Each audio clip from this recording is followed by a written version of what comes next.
ವಿಠಲ ಪಾಂಡುರಂಗ ವಿಠಲ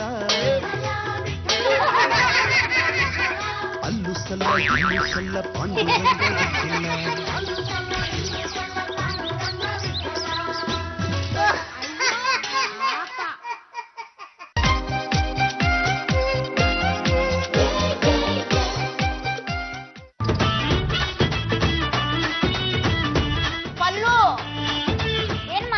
ಇದರಲ್ಲಿ ಮದುವೆಗೆ ಯಾವ ಯಾವ ಹುಡುಗನು ಬಾಕಿ ಇದ್ದಾಳೆ ನೋಡಿ ಹೇಳಿ. ಇವಳು ಇವಳಿಗೆ ಮದುವೆ ಆಗಿ 4 ಮಕ್ಕಳಿದ್ದಾವೆ.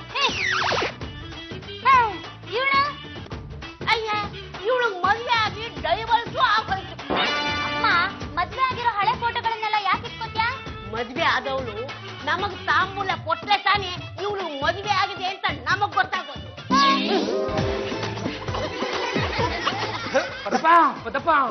ತಲೆ ಚಚ್ಕೊಳ್ಳುವಂತದ್ದು ಏನಾಯ್ತು ರಾಜ? ನೋಡ ರಂಗತನ ಕಂಡ್ಕಂಡವ್ರಿಗೆ ಮದುವೆ ಮಾಡಿಸ್ತಾ ಇದ್ರೆ ನನಗೊಂದು ಮದುವೆ ಮಾಡ್ಸೋದಕ್ಕೆ ಆಗಲ್ವಲ್ಲ ಅವ್ರಿಗೆ? ಪದಪ್ಪ, ಈ ಮದುವೆ ಮುಂಜಿ ಅನ್ನೋದೇನಿದೆ ಅದು ಒಂಥರ ದೈವತ ಕಾರ್ಯ ಇದ್ದಂಗೆ ಕಣ. ಅವೆಲ್ಲ ನೆರವೇರಬೇಕು ಅಂದ್ರೆ ನಾವು ಈ ಶಾಸ್ತ್ರ ಪೂಜೆ ಪುನಸ್ಕಾರ ಇಂಥದ್ದೆಲ್ಲ ನಂಬೇಕಾಗುತ್ತೆ ಕಣಪ್ಪ. ಅದೇನ್ ಶಾಸ್ತ್ರ ಮಾಡ್ಬೇಕು ಹೇಳ, ಮಾಡ್ತೀನಿ. ಲೇ ಪುಟ್ಟಪ್ಪ, ನಿಂಗೆ ಗೊತ್ತಿಲ್ಲ ಕಣ, ನಿನ್ನ ಮದುವೆ ವಿಚಾರವಾಗಿ ಮಾತಾಡೋಣ ಅಂತ ನಾನು ವೇಗದೂತ ಶಾಸ್ತ್ರಗಳ ಹತ್ರ ಹೋಗಿದ್ದೆ ಕಣ. ಅದಕ್ಕೆ ಅವ್ರು ಏನ್ ಹೇಳಿದ್ರು ಗೊತ್ತೇನೋ? ಏನಂದ್ರು? ನಿಮ್ಮ ಗುಡ್ಡೆ ಮಾಂಸ ಪದ್ದಪ್ಪನಿಗೆ ಮದುವೆ ಆಗಬೇಕು ಅಂದ್ರೆ ಅವನು ಮನೆ ಅಳಿಯನ ಪಾದನ ಕಚ್ಚಕಂತ ತುಳಿಬೇಕು ಅಂದ್ರು ಕಣ. ಅಂದ್ರೆ ನನ್ನ ಆಪ್ತ ಮಿತ್ರ ವಿಟ್ಲನ್ ಪದನ ನಾನು ತುಳಿಬೇಕಾ? ಮದುವೆ ಆಗಬೇಕು ಅನ್ನೋ ಅಭಿಲಾಷೆ ಇತ್ತು ಅಂದ್ರೆ ನೀನ್ ತುಳಿಲೇಬೇಕಾಗುತ್ತೆ ಕಣ.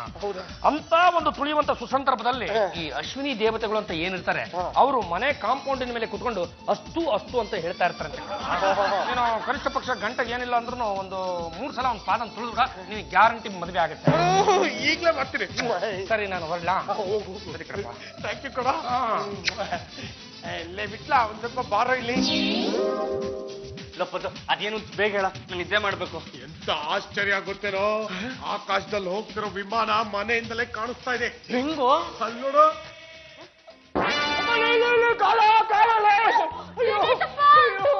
ಈ ದಾಂಡಿಗೆ ನನ್ನ ಕಾಲ ತುಳಿದ್ಬಿಟ್ನಮ್ಮ. ನೀನ್ ಹೇಳಬಾರಣ, ನಮ್ಮ ಯಜಮಾನ್ರು ಕಲ್ ತಡೀತೇನೋ, ಯಾಕೋ ಹೀಗ್ ಮಾಡ್ದೆ? ಆ ವಿಮಾನ ಹೋಗ್ತಾ ಇದೆ ನೋಡು ಅಂದೆ, ಇವನು ಈ ತರ ನೋಡ್ದ, ನಾನು ಇವನ್ ಕಾಲ್ ತುಳಿದ್ಬಿಟ್ಟೆ. ಪತ್ತು, ಯಾಕೆ ಹೀಗ್ ಮಾಡ್ದೆ ಅಂತ ಹೇಳು, ಇಲ್ಲಾಂದ್ರೆ ನಾನ್ ನಿನ್ ಕಾಲನ್ನ ತುಳಿದ್ಬಿಡ್ತೀನಿ. ಅದ್ಯಾವ್ದೋ ಶಾಸ್ತ್ರದ ಪ್ರಕಾರ ನನಗೆ ಮದುವೆ ಆಗ್ಬೇಕು ಅಂದ್ರೆ ಮನೆ ಅಲ್ಲಿ ಒಂದು ಕಾಲ್ ತುಳಿಬೇಕು ಅಂತ ಹೇಳಿದಂತೆ, ಅದಕ್ಕೆ ನಾನು ಈ ತರ ಕಾಲ್ ತುಳಿದ್ಬಿಟ್ಟೆ. ಯಾವ ಅಯ್ಯೋಗೆ ಹೇಳ್ದ? ಇನ್ಯಾರು ನಿಮ್ಮ ಅಣ್ಣ? ಇದು ಕರೀತೀನಿ. ಇಲ್ಲ ಪಾಂಡ್ರಂಗ, ಬಾರ ಇಲ್ಲಿ. ಏನ ಕರೆದಿದ್ದೆ? ಪಾಂಡ್ರಂಗ, ನೀನ್ ಹೇಳ್ದಂಗೆ ನಾನು ವಿಟ್ಲನ್ ಕಾಲ್ನ ತುಳಿದೆ, ಆದ್ರೆ ಕಾಂಪೌಂಡ್ ಮೇಲೆ ಯಾವ ಅಶ್ವಿನಿ ದೇವತೆಗಳು ಕಾಣಿಸ್ತಾ ಇಲ್ಲ ಕಣ. ಈ ದೊಡ್ಡ ಬಡ್ಡಿಗೆ ಏನಪ್ಪ ಹೇಳೋದು? ಲೇ, ನೀನು ಯಾವ ತರ ತುಳಿದೆ ಹೇಳು? ಈ ತರ. ತಡಿಯ, ನಿನಗೇನೋ ಬಂದಿದೆ ದೊಡ್ಡ ರೋಗ. ನಮ್ಮ ಯಜಮಾನ್ರು ಎಳೆ ಕಾಲ್ನ ತುಳಿತಲ್ಲ.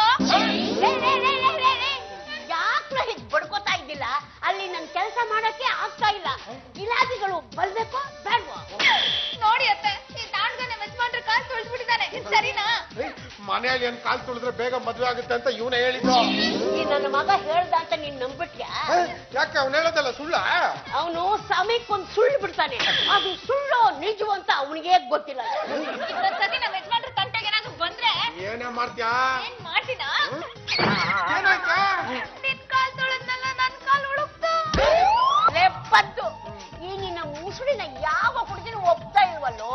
ಬರೀತು ಬೆಂಡಾದ ನುಗ್ಗೆಕಾಯಿ ತರ ಇದ್ದಾನೆ ಅಂತ ಈಗ ತಾನೇ ಒಂದು ಹುಡುಗಿ ಫೋನ್ ಮಾಡಿ ತಿಳಿಸ್ತು. ಬಲ್ತ್ ಬೆಂಡಾದ್ರೆ ಏನಂತೆ, ಒಣಗಿರೋ ನುಗ್ಗೆಕಾಯಿ ಸೌದೆ ತರ ಗಟ್ಟಿ ಇರುತ್ತೆ. ಏನ್ ಪ್ರಯೋಜನ ಅಪ್ಪ? ಒಲೆಗೆ ಹಾಕಿ ನೀರ್ ಕಾಯಿಸಬಹುದು ಅಷ್ಟೇ. ನನ್ನ ಮನಸ್ಸಿಗೆ ನೆಮ್ಮದಿನೇ ಇಲ್ವಲ್ಲಪ್ಪ. ಸಿಕ್ತು ಪದ್ದು, ಸಿಕ್ತು. ನಿನಗೆ ನೆಮ್ಮದಿ ಸಿಕ್ತು. ತಿನ್ನೋದಿಕ್ಕ? ಓದೋದಿಕ್ಕೆ. ನೋಡು, ಚಂದಮಾಮ ಪುಸ್ತಕ ತಂದಿದ್ದೀನಿ, ಇದರಲ್ಲಿರೋ ಕಥೆಗಳನ್ನ ಓದು. ನಿನ್ನ ಮದುವೆಗೆ ಒಂದು ಒಳ್ಳೆ ಆಲೋಚನೆ ಬಂದ್ರು ಬರಬಹುದು. ಯಾವ ಆಲೋಚನೆ ಬೇಡ ಕಣ, ಕಾವಿ ಹಾಕೊಂಡು ಎಲ್ಲಾದ್ರೂ ಹಾಳಾಗ್ ಹೋಗ್ತೀನಿ. ಬಿಡದಿ ಕಡೆ ಹೋಗ್ಬಿಟ್ಟಿಯಾ? ಹುಚ್ಚು ನಾಯಿ ಹೊಡೆದಂಗ್ ಹೊಡಿತಾನೆ. ಪದ್ದು, ಆಡೋ ಮಾತುಗೆ ಒಂದು ಅರ್ಥ ಬೇಡವನ? ನಾನು ನಿನ್ನ ಆಪ್ತ ಮಿತ್ರ ಇನ್ನೂ ಬದುಕಿದ್ದೀನಿ ಅಂದ್ಮೇಲೆ ನೀ ಕಾವ್ಯ ಯಾಕೋ ತೊಟ್ಕೋಬೇಕು? ನೋಡು, ಈ ಚಂದಮಾಮ ಪುಸ್ತಕದಲ್ಲಿರೋ ಕಥೆಗಳನ್ನ ಓದು. ನಿನಗೆ ಮದುವೆ ಆಗೋದಕ್ಕೆ ಒಂದು ಆಲೋಚನೆ ಬಂದ್ರು ಬರ್ಬೋದು. ಇದನ್ನ ಸಾಧನೆ ಮಾಡ್ಬೇಕು ಕಣೋ. ಏನು ಸಾಧನೆ ಮಾಡ್ಲಾ? ನೋಡು, ಈ ಪುಸ್ತಕದಲ್ಲಿರೋ ಕಥೆಗಳನ್ನ ಓದಿದ್ರೆ ರಾಜ್ಕುಮಾರ ಇದ್ದಾನೆ, ರಾಜ್ಕುಮಾರಿ ಇದ್ದಾಳೆ, ಮಾಯಾವಿ ಇದ್ದಾನೆ, ಮಾಂತ್ರಿಕ ಇದ್ದಾನೆ. ನೋಡೋ, ಫ್ಯಾಂಟಸಿ ವರ್ಲ್ಡ್ ಕಣ ಇದು. ಓದು ನಿನಗೆ ರಾಜ್ಕುಮಾರ್ ಸಿಕ್ಕೇ ಸಿಗ್ತಾಳೆ. ಚಂದಮಾಮ ಕತೆ ಓದಿದ್ರೆ ನನಗೆ ರಾಜ್ಕುಮಾರಿ ಸಿಗ್ತಾಳ.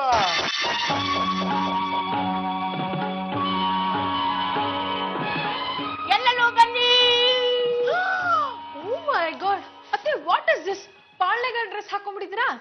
ನಿಮಗೆ ಒಂದು ವಿಷಯ ತಿಳಿಸ್ಬೇಕಾಗಿತ್ತು, ಅದಕ್ಕೆ. ಆ ವಿಷಯ ತಿಳಿಸೋದಕ್ಕೆ ಈ ಡ್ರೆಸ್ ಹಾಕೊಂಡ್ರಾ? Disgusting people. ಅದೇನು ಅಂತ ಹೇಳಿ. ಗುಲಗಂಜಿ ಎಂಬ ಒಂದು ಸಂಸ್ಥಾನ ಇದೆ. ಆ ಸಂಸ್ಥಾನದಲ್ಲಿ ಜಡಿಯಪ್ಪ ಎಂಬ ಒಬ್ಬ ಪಾಳೆಗಾರ ಇದ್ದಾನೆ. ಅವನಿಗೆ ದೇವಯಾನಿ ಎಂಬ ಮುದ್ದಾದ ಒಬ್ಬಳೇ ಮಗಳು, ಸುರಸುಂದರಿ. ಆಕೆಗೆ ಮದುವೆ ಆಗಿದ್ಯಾ? ಇನ್ನೂ ಇಲ್ಲ ಕಣೋ. ಆದರೆ ಚಿಕ್ಕ ವಯಸ್ಸಿನಲ್ಲೇ ಒಂದು ಆಘಾತಕ್ಕೆ ಒಳಗಾಗಿ ನಗುವುದನ್ನೇ ಮರೆತು ಬಿಟ್ಟಿದ್ದಾಳೆ. ಯಾವ ಹುಡುಗ ನನ್ನ ಮಗಳನ್ನು ನಗಿಸುತ್ತಾನೋ ಅವನಿಗೆ ತನ್ನ ಅರ್ಧ ರಾಜ್ಯವನ್ನು ಕೊಡುವುದಲ್ಲದೆ ಮಗಳನ್ನೂ ಕೊಟ್ಟು ಮದುವೆ ಮಾಡ್ತೀನಿ ಅಂತ ಹೇಳಿದ್ದಾನೆ. ಹಾಗಾದ್ರೆ ಲೇಟ್ ಯಾಕೆ ಮಾಡ್ತೀರಾ ಅತ್ತೆ? ಅವ್ರನ್ನ ಬೇಗ ಕರ್ಸ್ಬಿಡಿ. ಕಲಿಸ್ತೀನಿ ತಾಳಮ್ಮ. ಅನ್ನ ಸಾರು ಹಾಕಿ ಕಲ್ಸೋದಲ್ಲ, ಬಾಳೆಗಾರ ವಂಶದವ್ರನ್ನ ಕರ್ಸೋದು. ನಾವೆಲ್ಲರೂ ಸೇರಿ ಆ ಹುಡುಗಿನ ನಗಿಸ್ತೀವಿ. ಯಾಕ ನಾನೇನ್ ಸತ್ತೋಗ್ಬಿಟ್ಟಿದ್ದೀನ? ನಾನೇ ಆ ಹುಡುಗಿನ ನಗಿಸ್ತೀನಿ, ಅರ್ಧ ರಾಜ್ಯನು ತಗೋತೀನಿ, ಆ ಹುಡುಗಿನ ಪಡಿತೀನಿ. ರಂಗಮ್ಮ, ನೀವ್ ಹೇಳ್ತಾ ಇದ್ರಲ್ಲ ಯಾವನವನು, ಚಡಿಯಪ್ಪನೋ ಇಲ್ಲ ಜಡಿಯಪ್ಪನೋ? ಜಡಿಯಪ್ಪ. ಆ ಅಪ್ಪನ ಒಂದು ಫೋಟೋ ಇದ್ರೆ ಕೊಡಿ, ಆದಷ್ಟು ಬೇಗ ಮನೆಗೆ ಕರ್ಸ್ಬಿಡ್ತೀನಿ. ಇವನೇ ಆ ಜಡಿಯಪ್ಪ. ಅದೇ ಏನಿವನು ಈ ಪಾಟಿ ಮೀಸೆ ಬಿಟ್ಟವನೇ? ಇವಳು ಇವನ ಮಗಳು. ಆಹಾ, ಈ ಸುಂದ್ರಿ ಏನಾದ್ರೂ ನನಗೆ ಮೊದಲೇ ಸಿಕ್ಬಿಟ್ಟಿದ್ರೆ ಇಷ್ಟೊತ್ತಾಗ್ಲೇ ಮನೆ ತುಂಬಾ ಮಕ್ಕಳಾಗ್ಬಿಟ್ರು. ರೇ, ನೀವು ನನ್ನ ಮದುವೆ ಆಗಿದ್ದೀರಿ ಅಂದ್ರೆ ಹಾಗಿದ್ರೆ ಬೆಡ್ರೂಮ್ ಅಲ್ಲಿ ಹಾಕಿರೋ ನೋಟಿಫಿಕೇಶನ್ ಬೋರ್ಡ್ ತೆಗಿರಿ. ಸುಮ್ಮನೆ ಇದ್ದು ಬಿಡಿ. ಅವ ಈ ರಂಬೆ ನನಗೆ ಏನಾದ್ರು ಸಿಕ್ಕಿದ್ರೆ ಈ ಪಲ್ಲು ಮುಸುಡಿ ಯಾವನ್ ಮೂಸಿರೋನು? ಯಾಕಮ್ಮ ಪಲ್ಲು ಹೊಡೆದೆ? ರೂಮಕ್ ಬನ್ನಿ, ನಿಮ್ಮ ಮುಸುಡಿನ ಮುನ್ಸಿಪಾಲ್ಟಿ ಮಾಡ್ಬಿಡ್ತೀನಿ. ಅದು ಗಂಡಸರ ಸೈಲೆಂಟ್ ಆಗಿ ಸೈಡ್ಗೆ ಇಟ್ಬಿಡಿ. ಈ ಹುಡುಗಿನ ಆ ದೇವರು ನನಗೋಸ್ಕರ ಸೃಷ್ಟಿ ಮಾಡಿ ಕಳಿಸಿದ್ದಾನೆ. ಕರೆಕ್ಟ್ ಆಗಿ ಹೇಳ್ದೆ ಪದ್ದು. ಥ್ಯಾಂಕ್ ಮದುವೆ ಆಗದೇ ಇಲ್ಲೋ ಹುಡುಗ ಮಾತ್ರ ಈ ಹುಡುಗಿನ ನಗಿಸಬೇಕು. ನೀನೇ ನಗಿಸು, ಇವಳನ್ನ ಒಲಿಸು. ಬಾಳೆಗಾರ ಜಡಿಯಪ್ಪನವರಿಗೆ, ಸ್ವಾಗತ. ಬಾಳೆಗಾರ ಜಡಿಯಪ್ಪನವರಿಗೆ.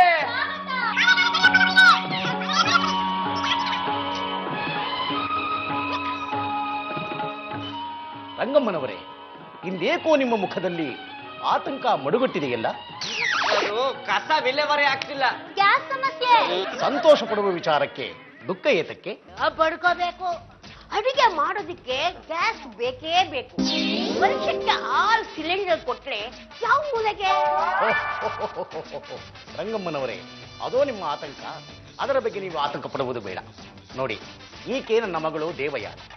ಇದುವರೆಗೂ ಈಕೆಯನ್ನು ಯಾರೂ ನಗಿಸಿದ್ದೇ ಇಲ್ಲ. ಹಾಗೊಂದು ವೇಳೆ ಈಕೆಯನ್ನು ನಗಿಸಿದ್ದೇ ಆದಲ್ಲಿ ಅವರಿಗೆ ಅರ್ಧ ರಾಜ್ಯವನ್ನು ಕೊಟ್ಟು ನನ್ನ ಮಗಳನ್ನು ಕೊಟ್ಟು ವಿವಾಹ ಮಾಡಿಕೊಡುತ್ತೇನೆ. ಜಡಿಯಪ್ಪನವರೇ, ನೀವು ನಿಮ್ಮ ರಾಜ್ಯವನ್ನು ಇನ್ನೂ ಇಟ್ಕೊಂಡಿದ್ದೀರಾ? ರಾಜ್ಯ ಅಂದರೆ ಅಳಿದುಳಿದಿರುವ ಸೈಟುಗಳು ಹಾಗೂ ತೋಟಗಳು. ಅದನ್ನೇ ಅರ್ಧ ಭಾಗ ಕುಯ್ದು ಕುಯ್ದು ಕೊಡುತ್ತೇನೆ. ನಮ್ಮ ಮನೆಯಲ್ಲಿ ಮದುವೆಗೆ ಅಂತ ಒಬ್ಬ ಹುಡುಗ ಇದ್ದಾನೆ, ಕಲಿತೀನಿ ತಾಳಿ. ಪದ್ದು, ಪದ್ಮನಾಭ, ಬಾಲರಾಜ. ಹೇಳಿ ರಾಜಮಾತೆ ರಂಗಮ್ಮನವರೇ. ಇವನ ಹುಡುಗನ? ಏಕೆ ದೇವಿ ನಿನಗೆ ಈ ಸಂಶಯ? ಅಲ್ಲ, ಇವನಿಗೆ ಇಷ್ಟೊತ್ತಾಗ್ಲೇ ಮದುವೆ ಆಗೋಗ್ಬೇಕಾಗಿತ್ತು. ಇಷ್ಟು ತಡ ಯಾಕೆ ಅಂತ. ಓಹೋ, ಇವನು ನೋಡುವುದಕ್ಕೆ ಹಳೆ ಕಾಲದ ಜಟ್ಟಿ ಹಾಗಿದ್ದಾನಲ್ಲ ಅಂತಾನ? ನನ್ನ ಆಪ್ತ ಮಿತ್ರ ಚಿಕ್ಕ ವಯಸ್ಸಲ್ಲಿ ಸಿಕ್ಕಾಪಟ್ಟೆ ಕಸರತ್ ಮಾಡ್ತಿದ್ದ. ಕಸರತ್ತು ಮಾಡಿ ಮಾಡಿ ದೇಹ ದೊಡ್ಡದಾಗ್ಬಿಡ್ತು. ನಿಜ ಹೇಳ್ಬೇಕು ಅಂದ್ರೆ ಇವನು ನನ್ಗಿಂತ ಚಿಕ್ಕವನೇ ಅಲ್ವೇನ ಮರಿ? ಹೌದು ಅಣ್ಣ. ಕಸರತ್ ಮಾಡಿದಕ್ಕೆ ಹೀಗಾಯ್ತಾ? ಕಸರತ್ ಮಾಡಿದ್ರೆ ಹಾಗೆ ಶಕ್ತಿ ಅನ್ನೋದು ದೇಹದಲ್ಲಿ ಹಂಗಂಗೆ ಬಂದು ತುಂಬ್ಕೊಂಡ್ಬಿಡುತ್ತೆ. ಯಾವ ಕಸರತ್ ನಿಲ್ಲಿಸ್ತೀವೋ ಆಗ ದೇಹ ಯಾವ ಕಡೆಯಿಂದ ಆ ಕಡೆ ಬೆಳ್ಕೊಳ್ಳೋಕೆ ಶುರು ಆಗ್ಬಿಡುತ್ತೆ. ಹಾಗಾಗಿ ಇವನು ಅಡ್ಡಾದಿಡ್ಡಿಯಾಗಿ ಬೆಳೆದಿದ್ದಾನೆ ಹೊರತು ದಾರಿ ತಪ್ಪಿದ ಮಗ ಆಗಿಲ್ಲ. ಅದು ತಪ್ಪಿದ ಮಗನೂ ಆಗಿಲ್ಲ, ತಂದೆಗೆ ತಕ್ಕ ಮಗ ಆಗಿದ್ದಾನೆ. ಇರಲಿ ಇರಲಿ, ನೀನು ನನ್ನ ಮಗಳನ್ನು ನಗಿಸಿದ್ದೇ ಆದಲ್ಲಿ ಅರ್ಧ ರಾಜ್ಯವು ನಿನಗೆ, ನಮ್ಮ ಮಗಳು ನಿನಗೆ.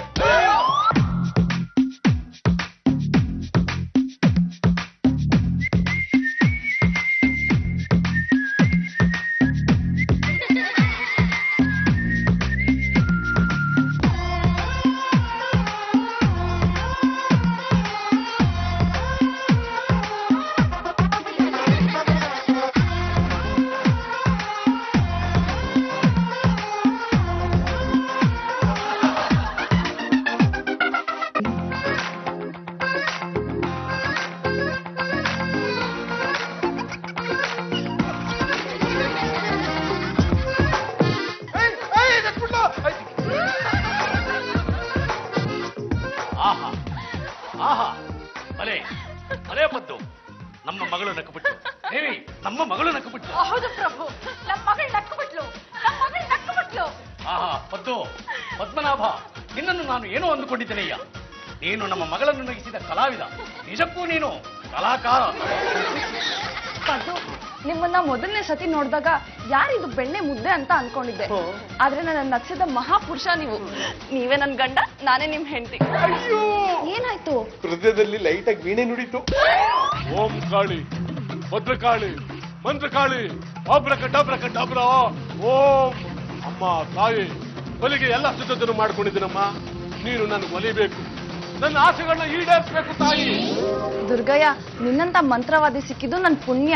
ಈ ಹೊಸ ಮಂತ್ರ ತಂತ್ರನ ಪ್ರಯೋಗ ಮಾಡಬೇಕು ಅಂತ ಬಹಳ ದಿವಸದಿಂದ ಕಾಯ್ತಾ ಇದ್ದೆ. ನನ್ನ ಆಸೆ ಈಗ ಈಡೇರ್ತಾ ಇದೆ. ಇಷ್ಟು ದಿನ ನಮ್ ಕೆಲ್ಸ ಆಗ್ಬೇಕು ಅಂತ ನನ್ ನಕ್ಕೆ ಇರ್ಲಿಲ್ಲ. ಯಾರ್ ನಗ್ಸ್ರು ನನ್ ನಗ್ಲೇ ಇಲ್ಲ. ಹೆಣ್ಣು ಮನಸ್ಸು ಮಾಡಿದ್ರೆ ಯಾರು ಬೇಕಾದ್ರೂ ಹಳ್ಳಕ್ ತಳ್ತಾಳೆ ಅನ್ನೋದಕ್ಕೆ ನೀನೇ ಸಾಕ್ಷಿ ಕಾಣ. ಅವನೆಲ್ಲಿದ್ದಾನೆ ಅಂತ ಹೇಳಿ ನಾವು ಹೋಗಿ ಎಳ್ಕೊಂಬಂದ್ಬಿಡ್ತೀವನ್ನ. ಅಲ್ಲ ಅವನ್ನ ಮಟಾಶ್ ಮಾಡ್ಬಿಡ್ತೀವಿ.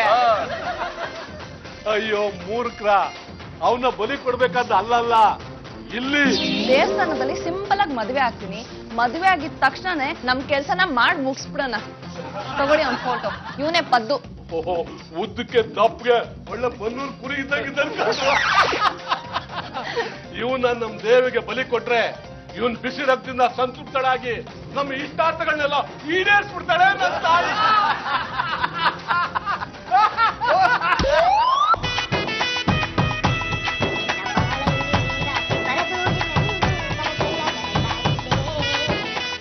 ಪದ್ದು, ಏನಿವತ್ತು ಇಷ್ಟೊಂದು ಖುಷಿಯಾಗಿದ್ದೀರಲ್ಲ? ಇದು ನನ್ನ ಜೀವನದ ಮೊದಲನೇ ರಾತ್ರಿ ಅಲ್ವಾ, ಅದಕ್ಕೆ ಖುಷಿಯಾಗಿದ್ದೀನಿ. ನಂದು ಮೊದಲನೇ ರಾತ್ರಿ. ನನಗೆ ಯಾಕೆ ಇಷ್ಟು ಲೇಟ್ ಆಗಿ ಮದುವೆ ಆಯ್ತು ಅಂತ ನನಗೆ ಈಗ ಗೊತ್ತಾಯ್ತು. ಯಾಕೆ?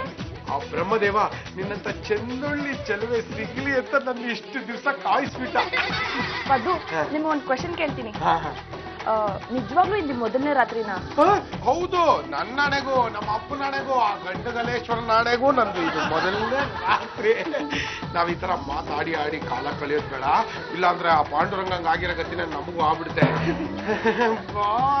ಅಲ್ಲ, ನಾನು ಒಂದು ವ್ರತ ಮಾಡ್ತಾ ಇದೀನಿ. ವ್ರತನ? ಹೌದು, ವ್ರತ ಮಾಡ್ತಿರೋದು ನಿನ್ಗೋಸ್ಕರ ರಾಜ. ಯಾಕೆ? ನನಗ್ ಸುಂದರವಾದ ಗಂಡ ಸಿಕ್ಕಿದ್ರೆ ಕೆಲವು ದಿನ ವ್ರತ ಮಾಡ್ತೀನಿ ಅಂತ ದೇವ್ರಲ್ಲಿ ಕೇಳ್ಕೊಂಡಿದ್ದೆ. ಆ ದೇವ್ರ ವರ ಕೊಟ್ಟ ನೀವ್ ನನಗ್ ಸಿಕ್ಕಿದ್ರಿ. ಮನೆ ಅಳಿನಾಗ್ ಬಂದಿದ್ದು ಆಯ್ತು. ವ್ರತ ಮಾಡ್ಲೇಬೇಕಲ್ವಾ? ಅಲ್ಲ, ಆಯ್ತ ವ್ರತನೆಲ್ಲ ಮದುವೆ ಮುಂಚೆ ಮಾಡ್ಕೋಬೇಕು ತಾನೆ. ಮದುವೆ ಆದ್ಮೇಲೆ ವ್ರತ ಮಾಡಿದ್ರೆ ನಮ್ಮನ್ ತರಗತಿ ಏನಾಗ್ಬೇಕು? ಅರ್ಧ ಮಂಡಲದಲ್ಲಿ ವ್ರತ ಮಾಡಿ ಮುಗಿಸ್ಬಿಡ್ತೀನಿ. ನನ್ ಜೊತೆ ನೀವು ವ್ರತ ಮಾಡ್ಬೇಕು. ಹೋಗಿ ರಾಜ, ಕೈಕಾಲ್ ತೊಳ್ಕೊಂಬನ್ನಿ. ನನ್ ನೋಡು, ಎಷ್ಟು ಮುದ್ದ ಕಾಣ್ತಿದಾನೆ. ಕನ್ನಡಿ ನೋಡ್ಕೊಂಡ್ ಬರ್ಲಾ? ಬೇಡ ರಾಜ, ದೃಷ್ಟಿ ಆಗತ್ತೆ. ಬನ್ನಿ, ದೇವ್ರ ದರ್ಶನ ಮಾಡ್ಕೊಂಡ್ ಬರೋಣ. ಯಾಕೋ ಈ ಸೀನು ಕವಿರತ್ನ ಕಾಳಿದಾಸನ ನೆನಪಿಸ್ತಾ ಇದೆಯಲ್ಲ. ಹಾಗೆಲ್ಲ ಮಾತಾಡ್ಬಾರ್ದು ರಾಜ. ಒಂದ್ ನಿಮಿಷ, ನಮ್ ಫ್ರೆಂಡಿಗೆ ಫೋನ್ ಮಾಡ್ಬಿಟ್ಟು ಬರ್ತೀನಿ. ಬೇಗ. ಹಲೋ, ಲೇ ವಿಟ್ಲ, ನಾನ್ ಕಡೆ ಪದ್ದು. ಓ ಮಿಸ್ಟರ್ ಪದ್ಮನಾಭ, ಹೇಗಿದ್ದಾರೆ ಜೀವನ? ಹೊಸ ಜೀವನದಲ್ಲಿ ಎಲ್ಲ ಹೊಸದಾಗಿ ನಡೀತಾ ಇದೆ ಕಣೋ. ದೇವಿಯಾನಿ ಅದ್ ಯಾವ್ದೋ ವ್ರತ ಮಾಡೋದಿಕ್ಕೆ ಅಂತ ನನ್ನ ದೇವಸ್ಥಾನ ಕರ್ಕೊಂಡು ಹೋಗ್ತಿದ್ದಾಳೆ. ಅದಕ್ಕೇನಂತೆ ಜಮಾಯ್ಸು. ನೋಡು, ಹೆಣ್ಮಕ್ಳು ತುಂಬಾ ಸೂಕ್ಷ್ಮವಾಗಿರ್ತಾರೆ. ನೀನ್ ಹೊರಟೋಟಾಗೆಲ್ಲ ಬಿಹೇವ್ ಮಾಡಕ್ ಹೋಗ್ಬೇಡ. ಅಜ್ಜಿ ಮೈ ಒಣಗೋರ್ಗು ಅವ್ರು ಹೇಳ್ದಂಗ್ ಕೇಳ್ಕೊಂಡಿದ್ಬಿಡು, ಓಕೆನಾ? ಸರಿ ಕಣ, ಹಾಗೆ ಮಾಡ್ತೀನಿ. ಪತಿದೇವ, ನನಗೆ ಯಾಕೆ ನೀನ್ ಯಾವಾಗ್ಲೂ ಹೋಗಿ ಬನ್ನಿ ಅಂತ ಬಹುವಚನದಲ್ಲಿ ಮಾತಾಡುತ್ತೀಯಾ? ಏಕವಚನದಲ್ಲೇ ಹೋಗು ಬಾ ಅನ್ಬೋದಲ್ವಾ? ಸರಿ ನೋಡು, ಇನ್ಮೇಲೆ ನಾನು ನಿನ್ ಜೊತೆ ಇದ್ದಾಗ ಯಾರಿಗೂ ಫೋನ್ ಮಾಡಬಾರ್ದು. ಆಯ್ತು ಸರಿ, ಮಾಡೋದಿಲ್ಲ. ಹಾಗೆ ಇಲ್ಲಿ ನಡೆಯೋ ವಿಷಯ ಯಾರಿಗೂ ಹೇಳ್ಬಾರ್ದು. ಗೌಪ್ಯತೆನ ಕಾಪಾಡ್ಬೇಕು. ಸರಿ ಸರಿ, ನನಗೆ ಗೊತ್ತಿರ್ಲಿಲ್ಲ, ಇನ್ಮೇಲಿಂದ ಹಾಗೆ ಮಾಡ್ತೀನಿ. ಪತಿದೇವ, ಸತೀಶ್ ಶಿರೋಮಣಿ, ನಡಿ ದೇವಸ್ಥಾನಕ್ಕೆ ಹೋಗೋಣ. I like it. ಮಂತ್ರವಾದಿಗಳೇ, ನೀವ್ ಹೇಳ್ದಾಗೆ ಒಬ್ಬ ಹುಡುಗನ ಮದ್ವೆಯಾಗಿ ಕರ್ಕೊಂಡ್ ಬಂದಿದೀನಿ. ಇದುವರೆಗೂ ಹೆಣ್ಣಿನ ಸಂಪರ್ಕ ಇಲ್ದಿರ ಬ್ರಹ್ಮಚಾರಿ ಇವನು. ನಮ್ ಪದ್ದುನ ಕಾಳಿಕಾ ದೇವಿಗೆ ಬಲಿ ಕೊಟ್ರೆ ನನ್ನ ಆಯಸ್ಸು ಮತ್ತೆ ಸೌಂದರ್ಯ ಜಾಸ್ತಿ ಆಗತ್ತೆ. ನನ್ ವಯಸ್ಸು ಇಲ್ಲಿಗೆ ನಿಲ್ಲತ್ತೆ. ನನ್ ಸಾಯೋವರೆಗೂ ಈ ಸೌಂದರ್ಯನ ಕಾಪಾಡ್ಕೋಬಹುದಲ್ವಾ? ಹೌದು ದೇವಿಯಾನಿ, ಇಂಥ ಹುಡುಗನಿಗೋಸ್ಕರ ನಾನು ಬಹಳ ದಿವಸದಿಂದ ಕಾಯ್ತಾ ಇದ್ದೆ. ನಿನ್ನ ಅದೃಷ್ಟ ಸಿಕ್ಬಿಟ್ಟ. ಅದಕ್ಕೆ ಗೂಬೆನ ಮದ್ವೆ ಮಾಡ್ಕೊಂಡ್ ಬಂದಿರೋದು. ದೇವಿಯಾನಿ, ಏನ್ ಹೇಳ್ತಿದ್ಯಾ? ದುರ್ಗಯ್ಯನವ್ರೆ, ನನ್ ಗಂಡನ ಯಾವಾಗ ಬಲಿ ಕೊಡ್ತೀರಾ? ಪದ್ಮನ ಕಾಳಿಕಾ ದೇವಿಗೆ ಬಲಿ ಕೊಡ್ಬೇಕು ಅಂದ್ರೆ ಅಮಾಸೆವರೆಗೂ ಕಾಯ್ಬೇಕು, ಅಲ್ಲಿವರೆಗೂ ಅವನು ಇಲ್ಲೇ ಇರ್ಬೇಕು. ಅಯ್ಯೋ ಇರ್ತಾನೆ ಬಿಡಿ, ನೀವೇನು ಯೋಚನೆ ಮಾಡ್ಬೇಡಿ. ನನ್ ಮೇಲಿನ ಆಸೆಗೋಸ್ಕರ ಹುಡುಗ ಪೂರ್ತಿ ನಂಬ್ಕೊಂಡ್ಬಿಡಿದಾನೆ. ನಂಬಿಸಿ ಕುರಿ ಕೋಳಿಗಳನ್ನ ಮನೆಗ್ ತರ್ತೀವಿ, ಆಮೇಲೆ ಅವನ ಕಡಿತೀವಿ. ಅಮಾವಾಸ್ಯೆಗೆ ಇನ್ನ 3 ದಿವಸ ಇದೆ, ಅಲ್ಲಿವರೆಗೂ ಅವನು ಇಲ್ಲೇ ಇರ್ಬೇಕು. ಮಂತ್ರವಾದಿಗಳೇ, ಯಾಕೋ ಸಿಕ್ಕಾಪಟ್ಟ ಭಯ ಆಗ್ತಾ ಇದೆ. ಒಂದ್ ನಿಮಿಷ ಹೋಗ್ ಬರ್ಲಾ? ಅವ್ನ್ ಸಿಕ್ಕಾಪಟ್ಟೆ ಹೆದರ್ಕೊಂಬಿಟ್ಟವನೆ. ಲೇ, ಹಾಗೆಲ್ಲ ಹೆದರ್ಕೋಬಾರ್ದು. ಬಲಿಗೆ ಖುಷಿಯಾಗಿ ತಲೆ ಕೊಡ್ಬೇಕು. ಹೋಗು, ಬೇಗ ಬಾ. ಅಲ್ಲಣ್ಣ, ಅವನೊಬ್ಬನೇ ಕಳ್ಸಿದ್ಯಲ್ಲ, ಮೆತ್ತು ತಪ್ಪಿಸಿ ಓಡೋಗ್ಬಿಟ್ರೆ ಏನ್ ಮಾಡ್ತೀಯಾ? ನೀನು ಕತ್ತೆ ಕಾಯ್ತಾ ಇದೆಯಾ? ಹೋಗ್ ನೋಡು. ಸರಿಯೋಣ. ಗುರುಗಳೇ, ನಿಮ್ಗೆ ಸಿದ್ಧಿ ಲಭಿಸ್ಮೇಲೆ ನನ್ಗೊಂದ್ ಸ್ವಲ್ಪ ಪಾಸ್ ಮಾಡ್ತೀರಾ? ಮೊದಲು ನನಗ್ ಸಿಗ್ಲಿ, ಆಮೇಲೆ ನಿನ್ಗೆ ಪಾಸು ಪೇನು ನೋಡೋಣ. ಗುರುಗಳೇ, ಅವನ್ ತಪ್ಪಿಸಿ ಓಡೋಗ್ಬಿಟ್ಟಿದ್ದೇನೆ. ಅವನೆಲ್ಲೇ ಇದ್ರು ಬಿಡ್ಬೇಡಿ, ಹೋಗಿ ಹುಡ್ಕೊಂಬನ್ನಿ. ಗುರುಗಳೇ, ಅವ್ನ್ ಸಿಗ್ಲಿಲ್ಲ ಅಂದ್ರೆ? ಅವ್ನು ಸಿಗ್ಲಿಲ್ಲ ಅಂದ್ರೆ ನಿನ್ನ ಬಲಿ ಕೊಡ್ತೀನಿ. ಬನ್ರಿ ಇಲ್ಲಿ ತೆಗೆದು ಬ್ರಿಫ್ಕೇಸ್ ಹೊಡ್ಬಿಡ್ತೀನಿ. ಅಲ್ಲ ಕಣ್ರಿ, ಮನೆ ಯಜಮಾನ ನಾನು. ಒಂದು 2 ದಿವಸದ ಮಟ್ಟಿಗೆ ಹೈದರಾಬಾದ್ಗೆ ಹೋಗಿ ಬರೋಷ್ಟರಲ್ಲಿ ಪದ್ದಪ್ಪನ ಮದುವೆ ಮಾಡಿ ಮುಗಿಸಿದ್ರಲ್ಲ, ನಿಮ್ಮ ಬಂಡ ಜನ್ಮಕ್ಕೆ ನಾಚಿಕೆ ಆಗಲ್ಬೇಕ್ರಿ. ಒಂದ್ 2 ದಿವಸ ಲೇಟ್ ಮಾಡಿ ಹೇಳ್ದೆ ಯಜಮಾನ್ರೆ, ಆದ್ರೆ ಆ ಹುಡುಗಿ ತುಂಬಾ ಅರ್ಜೆಂಟ್ ಅಲ್ಲಿ ಇದ್ದು. ಏನು ಮದುವೆಗೇನೆ? ಅಲ್ಲ, ಹನಿಮೂನ್ಗೆ. ಅದು ಮುಗ್ದೋಗ್ಬಿಡ್ತಾ? ನೀವು ಊರಲ್ಲಿ ಇರ್ಲಿಲ್ವಲ್ಲ, ಎಲ್ಲಾ ಕೆಲ್ಸಗಳು ಸಾಂಗ್ವಾಗಿ ನಡೀತು. ಅಯ್ಯೋ ಶಿವನೇ, ಅಂದ್ರೆ ಮುಂದಿನ ವರ್ಷ ಯುಗಾದಿಗೆಲ್ಲ ನಮ್ಮ ಪದ್ದಪ್ಪ ಅಪ್ಪ ಆಗ್ಬಿಟ್ಟಿರ್ತಾನೆ. ಅನುಮಾನನೇ ಇಲ್ಲ ಬಾವ, KRS ಡ್ಯಾಮಿನ ಅಷ್ಟು ಗೇಟ್ಗಳು ಒಟ್ಟಿಗೆ ಓಪನ್ ಆಗೋಯ್ತು. ಸ್ವಲ್ಪ ಮುಂದೆ ಬರ. ಏನ್ ಬಾವ, ಯಾಕೆ ಹೊಡೆದು ಒಟ್ಟಗುತ್ತಾ? ಒಟ್ಟು ಗೇಟ್ಗಳು ಒಟ್ಟಿಗೆ ಓಪನ್ ಆಗ್ಬಿಟ್ರೆ ಬೆಳೆ ಎಲ್ಲ ನಾಶ ಆಗಲ್ವೇನ? ಬೆಳೆ ಹಾಳಾಗದರ ಹಾಗೆ ನೀರನ್ನ ಹಾಯಿಸಿದ್ರೆ ಆಯ್ತು ಬಾವ. ಏನು ಯಜಮಾನ್ರೆ, ನಿಮ್ಗಿಂತ ಆ ಪದ್ದಪ್ಪನೇ ವಾಸಿ. ಮುಂದಿನ ವರ್ಷದಷ್ಟೊತ್ತಿಗೆ ಒಂದ್ ಮಗು ಕೊಡ್ತಾನೆ, ಆ ಮಗುನ ಜೋಳಿಗೆಲ್ ಹಾಕಿ ಜೋಗ್ಲ ಹಾಡ್ಬಿಡಿ. ತೆಗೆದು ಮಕ್ ಕೊಡ್ಬಿಡ್ತೀನಿ. ಹೊಟ್ಟೆ ಕಿಚ್ಚನೆ. ಮತ್ತೇನೇನ್ ಯಜಮಾನ್ರೆ, ಯಾರ್ಯಾರು ಅಪ್ಪ ಆಗ್ತಿದ್ದಾರೆ, ನೀವು ಅಪ್ಪ ಆಗೋದಿರ್ಲಿ, ಬೆಪ್ಪನೂ ಆಗ್ಲಿಲ್ಲ, ಹೇಳಿಲ್ಲ, 3ಕ್ಕೆ ಬೀಳ್ಲಿಲ್ಲ. ಸ್ವಲ್ಪ ಹೀಗೆ ಟಾಕ್ ಮಾಡಿದ್ರೆ ಮನೆಯಿಂದ ಕಿಕ್ಔಟ್ ಮಾಡ್ಬೇಕಾಗುತ್ತೆ. ಅದ್ ಹೇಗ್ರಿ ಕಿಕ್ಔಟ್ ಮಾಡ್ತೀರಾ? ನನ್ನನ್ನ ಈ ಮನೆ ಕರ್ಕೊಂಡ್ ಬಂದವ್ರು ನೀವ ಅಲ್ಲ ತಾನೆ? ಅಂದ್ಮೇಲೆ ನನ್ನನ್ನ ಈ ಮನೆಯಿಂದ ಕಿಕ್ಔಟ್ ಮಾಡೋ ಹಕ್ಕು ನಿಮ್ಗಿಲ್ಲ. ಹಾಗೇನಾದ್ರೂ ಕಿಕ್ಔಟ್ ಮಾಡಿದ್ರೆ ಜೊತೆಗೆ ನಮ್ಮ ಯಜಮಾನ್ರನ್ನು ಕರ್ಕೊಂಡು ಹೋಗ್ತೀನಿ. ಯಾಕ್ರಮ್ಮ ಒಳ್ಳೆ ಬೆಕ್ಕು ನಾಯಿಗಳ ಕಚ್ಚಾಡ್ತಾ ಇದ್ದಿಲ್ಲ? ನನ್ನ ಮಗ ಇದ್ದಾನೆ ಹೈದರಾಬಾದಿಂದ ಬರ್ತಾ ಇದ್ದಾನೆ, ವಾಪಸ್ ಹೊರಟೋಗ್ಬಿಟ್ರೆ ಕಷ್ಟ. ಅದು ರಂಗಮ್ಮ, ಆ ಹುಡುಗಿನ ನಾನು ಈ ಮುಂಚೆ ಫೋಟೋದಲ್ಲಿ ನೋಡಿದ್ದೆ. ಫೋಟೋದಲ್ಲಿ ನೋಡೋದಕ್ಕೆ ತುಂಬಾ ಚೆನ್ನಾಗೇ ಇದ್ಲು. ಎದುರುಗಡೆ ನೋಡೋದಕ್ಕೆ ಹೇಗೆ ಕಾಣಿಸ್ತಾ ಇದ್ದಾಳೆ? ತುಂಬಾ ಸುಂದರವಾಗಿದ್ದಾಳೆ ಕಣ. ಆ ಹುಡುಗಿನ ಮದುವೆ ಆಗೋದಕ್ಕೆ ನಮ್ಮ ಪದ್ದು ಅದೃಷ್ಟ ಮಾಡಿದ್ದ. ಅದು ರಂಗಮ್ಮ, ನೀವೇನೇ ಹೇಳಿ, ಈ ಹುಡುಗಿಯರು ಇವರು ಮದುವೆ ಮುಂಚೆ ಚೆನ್ನಾಗೇ ಇರ್ತಾರೆ. ಮದುವೆ ಆಗ್ತಿದ್ದಂಗೆ ಸ್ವಲ್ಪ ಏನೋ ಟ್ರ್ಯಾಕ್ ತಪ್ಪಂಗೆ ಆಗ್ಬಿಡ್ತಾರಲ್ಲ. ಅದ್ ಹೇಗೆ ಹೇಳ್ತೀಯ? ಈಗ ನೋಡಿ, ಕೆಲವೊಂದು ಹುಡುಗಿಯರು ಲೆಫ್ಟ್ ಸೈಡ್ ಅಲ್ಲಿ ಬರ್ತಾ ಇರ್ತಾರೆ. ಇನ್ನೇನು ಲೆಫ್ಟ್ ಅಲ್ಲಿ ಬಂದ್ರು ಅಂತ ನಾವು ಭಾವಿಸುವಷ್ಟರಲ್ಲೇ ರೈಟ್ ಟರ್ನ್ ತಗೊಂಡ್ಬಿಡ್ತಾರೆ. ಇನ್ನು ಕೆಲವರು ರೈಟ್ ಅಲ್ಲೇ ಬರ್ತಾ ಇರ್ತಾರೆ. ಇನ್ನೇನು ರೈಟ್ ಅಲ್ಲೇ ಬಂದ್ರು ಅಂತ ನಾವು ಭಾವಿಸುವಷ್ಟರಲ್ಲೇ ಲೆಫ್ಟ್ ಟರ್ನ್ ತಗೊಂಡ್ಬಿಡ್ತಾರೆ. ಇನ್ನೂ ಕೆಲವರು ಇರ್ತಾರೆ, ಅವರು ಸ್ಟ್ರೈಟ್ ಆಗಿ ನಡ್ಕೊಂಡ್ ಬರ್ತಾ ಇರ್ತಾರೆ. ಇನ್ನೇನು ನಮ್ಮ ಕಡೆ ಬಂದ್ರು ಅಂತ ನಾವು ಭಾವಿಸುವಷ್ಟರಲ್ಲೇ ಹಂಗೆ ರಿಟರ್ನ್ ಹಂಗೆ ವಾಪಸ್ ಹೋಗ್ಬಿಡ್ತಾರೆ. ಅದಕ್ಕೆ ಉದಾಹರಣೆ ಅಂದ್ರೆ ನಾನೇನಾ? ಎಕ್ಸಾಕ್ಟ್ಲಿ. ಏನಾಯ್ತು ಪಟ್ನೆಟ್ಟಿಂದ ಎದ್ದು ನೆಟ್ ಇಲ್ಲಿಗೆ ಬಂದಂಗಿದ್ಯಾ? ಒಬ್ಬನೇ ಬಂದಿದ್ದಲ್ಲ, ನಂಗೆ ನಾಚಿಕೆ ಆಗಲ್ಲ. ಎಲ್ಲ ನೀನ್ ಹೆಂಡ್ತಿ? ತಪ್ಪಿರಲ್ಲೇ ಬಿಟ್ಲಾ ಪಾಂಡ್ರಂಗ, ನೀನೇ ನನ್ನ ಕಾಪಾಡ್ಬೇಕು ಕಣ. ಏನಾಯ್ತಪ್ಪ? ಅದೇನಾಯ್ತು ಅಂದ್ರೆ ಅದು ಏನಂತ ಪಟ ಹೇಳ್ತೀಯೋ ಇಲ್ಲ ಚಟ ಅಂತ ಹೇಳಿ ಕೆನ್ನೆ ಬಿಟ್ಬಿಡ್ಲಾ? ಆ ದೇವಯಾನಿ ನನ್ನ ಮದುವೆ ಆಗಿರೋದೇ ನನ್ನ ಬಲಿ ಕೊಡಕ್ಕೆ. ಪದ್ದಪ್ಪ, ಗಂಡು ಅನ್ಸ್ಕೊಂಡಿರೋ ಪ್ರತಿಯೊಬ್ಬ ಗಂಡಸು ಮದುವೆಯಾಗಿ ಗಂಡ ಅನ್ಸ್ಕೊಂಡ್ಮೇಲೆ ಬಲಿಪಶು ಹಾಗೆ ಆಗ್ತಾನೆ ಕಣ. ಬಲಿ ಅಂದ್ರೆ ನಿಂತರ ಬಲಿ ಅಲ್ಲ ಕಣೋ, ನರಬಲಿ. ನನ್ನ ಕಾಳಿಕಾ ದೇವಿಗೆ ಬಲಿ ಕೊಡ್ಬೇಕು ಅಂತ ತೀರ್ಮಾನ ಮಾಡ್ಬಿಟ್ಟಿದ್ದಾರೆ. ಯಾಕಂತಪ್ಪ? ಆ ದೇವಯಾನಿ ಯೌವನ ಮತ್ತು ಸೌಂದರ್ಯ ಹೀಗೆ ಉಳಿಬೇಕು ಅಂತ ಅಮಾವಾಸ್ಯೆ ದಿನ ನನ್ನ ಬಲಿ ಕೊಡ್ಬೇಕು ಅಂತ ಹೊಂಚಾಕಿದ್ಲು. ಅದ್ ಹೇಗೋ ಕಷ್ಟಪಟ್ಟು ಮಂತ್ರವಾದಿ ಕೈಯಿಂದ ಬಿಡಿಸ್ಕೊಂಡ್ ಬಂದ್ಬಿಟ್ಟೆ. ಜಾತಿ ಚಂಪಲ್ದಿನಿ ಅವ್ರೆ, ನೀವು ಮಾಡದೆಲ್ಲ ಬರೀ ಇಂಥದ್ದೇ ಕಣ್ರಿ. ನಾನು ಬರೋದಕ್ಕಿಂತ ಮೊದಲೇ ಅರ್ಜೆಂಟ್ ಅಲ್ಲಿ ಪದ್ದಪ್ಪನ ಮದುವೆ ಮಾಡಿ ಮುಗಿಸಿದ್ರಲ್ಲ ನೋಡ್ರಿ. ಪಾಪ ಈಗ ಗುಡ್ಡೆ ಮಾಂಸ ಬುಡಕ್ಕೆ ಬಂದ್ಬಿಟ್ಟಿದೆ. ಈಗ ಯಾರೇ ಅವನನ್ನ ಕಾಪಾಡೋದು? ಪದ್ದು, ವ್ರತನ ಅರ್ಧಕ್ಕೆ ಬಿಟ್ಟು ಬಂದಿದ್ದೀರಲ್ಲ, ಇದು ಸರಿನಾ? ಅಮ್ಮ ದೇವಯಾನಿ, ಆ ನಮ್ಮ ಪದ್ದಪ್ಪ ಅದೇನೋ ಮಂತ್ರವಾದಿ ವ್ರತ ಬಲಿ ಗಿಲಿ ಅಂತ ಹೇಳ್ತಾ ಇದ್ದ. ನೋಡಿ ಅಂಕಲ್, ಕೆಲವು ಪೂಜೆನ ಸರ್ಕಾರಕ್ಕೆ ಗೊತ್ತಾಗ್ದರಂಗ್ ಮಾಡ್ಬೇಕಾಗತ್ತೆ. ವಿಶೇಷವಾದ ಪೂಜೆ ಏನಮ್ಮ ಅದು? ಏನಿಲ್ಲ, ನಮ್ಮ ಮಂತ್ರವಾದಿಗಳು ಕಾಳಿಕಾ ದೇವಿಗೆ ಕುರಿನ ಕೋಳಿನ ಬಲಿ ಕೊಡ್ಬೇಕಾಗಿತ್ತು. ಆ ವಿಷಯನೇ ನಾವು ಮಾತಾಡ್ತಿದ್ವಿ. ಅದನ್ನ ಮಿಸ್ಟೇಕ್ ಮಾಡ್ಕೊಂಡು ಪದ್ದು ಓಡ್ ಬಂದ್ಬಿಡಿದಾನೆ. ಪದ್ದಪ್ಪ, ಅವ್ರು ಬಲಿ ಕೊಡ್ಬೇಕು ಅಂತ ಇರೋದು ಕುರಿನ ಅಥವಾ ಕೋಳಿನ ಕಣ, ನಿನ್ನಲ್ಲ. ಅದು ಚಡಿಯಪ್ಪ ಅವ್ರೆ, ಅಲ್ಲ ಜಡಿಯಪ್ಪ ಅವ್ರೆ, ನೀವು ಕುರಿ ಕೋಳಿನೇ ಬಲಿ ಕೊಡಿ. ಆ ಪಕ್ಷ ಅವು ಏನಾದ್ರೂ ಸಿಕ್ತಿದ್ರೆ ಯೋಚನೆ ಮಾಡ್ಬೇಡಿ, ನಮ್ಮ ಪದ್ದಪ್ಪನೇ ಬಲಿ ಕೊಟ್ಬಿಡಿ.